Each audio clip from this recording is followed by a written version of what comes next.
ایک دفعہ کا ذکر ہے کہ دور کسی جنگل کے ساتھ ایک گاؤں میں دو دوست رہتے تھے۔ ان دونوں کو جنگل میں گھومنے کا بہت ہی شوق تھا۔ ایک دن گھومتے گھومتے وہ جنگل میں اتنا آگے چلے گئے کہ جتنا وہ پہلے کبھی نہیں گئے تھے۔ جنگل میں انہیں ایک نہایت ہی عجیب و غریب چمکنے والا درخت دکھائی دیا۔ جب انہوں نے اسے چھوا تو انہیں احساس ہوا کہ یہ سونے کا درخت ہے۔ دونوں دوستوں کی خوشی کی انتہا نہ رہی۔ انہوں نے چاہا کہ اس درخت کے سونے کے پتوں کو توڑ کر گھر لے جائیں۔ دوسرے دوست نے کہا کہ ایسا نہیں کرتے، ہم سارا کا سارا درخت ہی کاٹ کر گھر لے جاتے ہیں تاکہ ہمیں اچھا خاصا سونا مل سکے۔ پہلے دوست نے دوسرے دوست سے کہا کہ سارے درخت کو کاٹنا ہمارے لیے اچھا نہیں ہوگا۔ جب وہ درخت کو کاٹنے ہی والے ہوتے ہیں تو اتنے میں ایک آدمی نمودار ہوتا ہے۔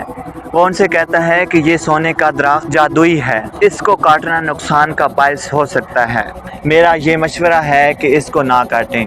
لیکن دونوں دوست لالچ میں آ چکے ہوتے ہیں۔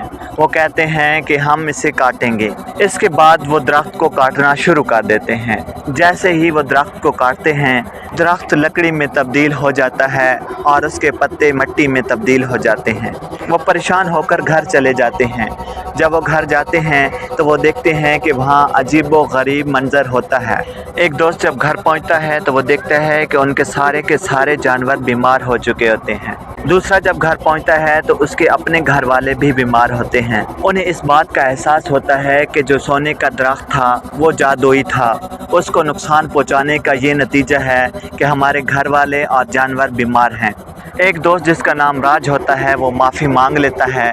آہستہ آہستہ اس کے گھر والے ٹھیک ہونا شروع ہو جاتے ہیں، جبکہ دوسرا دوست جس کا نام کمار ہوتا ہے وہ مسلسل اس بات پہ اڑے ہوئے ہوتا ہے کہ یہ اس کی غلطی نہیں ہے، اس کے جانور مسلسل بیمار ہوتے رہتے ہیں۔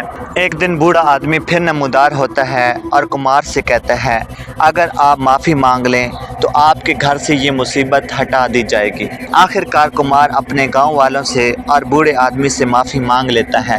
کمار کے معافی مانگنے کے بعد اس کے گھر والے اور گاؤں والوں کے آپس میں تعلقات ٹھیک ہونا شروع ہو جاتے ہیں۔ وہ دونوں اس نتیجے پر پہنچتے ہیں کہ لالچ بری بلا ہے، ہمیں بہت زیادہ لالچ نہیں کرنی چاہیے تھی۔ اگر میں راج کا کہنا مان لیتا اور ایک پتا ہی اٹھا کے لے آتا تو ہمارے پاس کافی دولت ہوتی۔